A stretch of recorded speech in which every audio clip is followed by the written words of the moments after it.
So Donald Trump won the election, and the whole world is in disbelief. This is something we thought would never happen. Now people are really scared. Not just Muslims, but the Latino community, the black community, even the white community. Everybody's scared.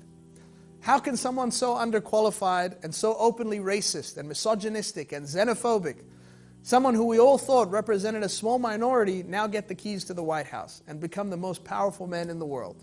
It's shocking, right? Actually, no. There's something deeper in this.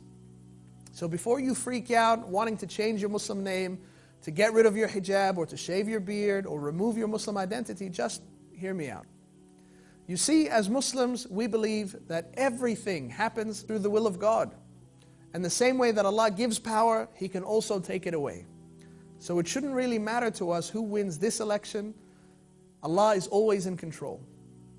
It's also important to know that in whatever Allah allows to happen, there is a wisdom. There isn't a coincidence. So this happened for a reason. And I don't know about you, but I feel like there was a major warning sign in this for us to make a change in our lives.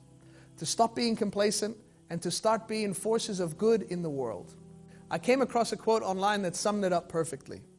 For all of us that haven't done anything in the last 15 years since 9/11, but became slaves of our careers and our lifestyles, letting a very few do all the good work, this should be a wake-up call.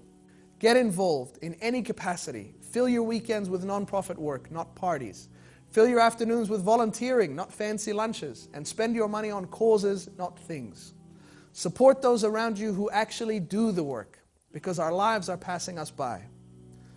Know that no matter how hard it gets, remember that the Prophet said if the whole world were to gather together in order to harm you, they wouldn't be able to harm you except with something that God had already written for you. Did we expect this life to be easy? Allah tells us so many times in the Quran that we will surely be tested, to know who will struggle for the sake of Allah and to know those who will be patient. We must also know that through these tests and through these dark times, the most miraculous things can happen. Only if we trust Allah and we keep working. In our history, we've seen some of our predecessors face the toughest circumstances, when it seemed that all hope was lost. Think about the time Prophet Abraham was thrown into the fire for preaching about Islam. It wasn't until he landed in it that he understood Allah's plan and that Allah saved him. Think about Moses and the Red Sea. When the army was fast approaching, it wasn't until the last moment, after the panic had already set in, that Allah saved him and his followers.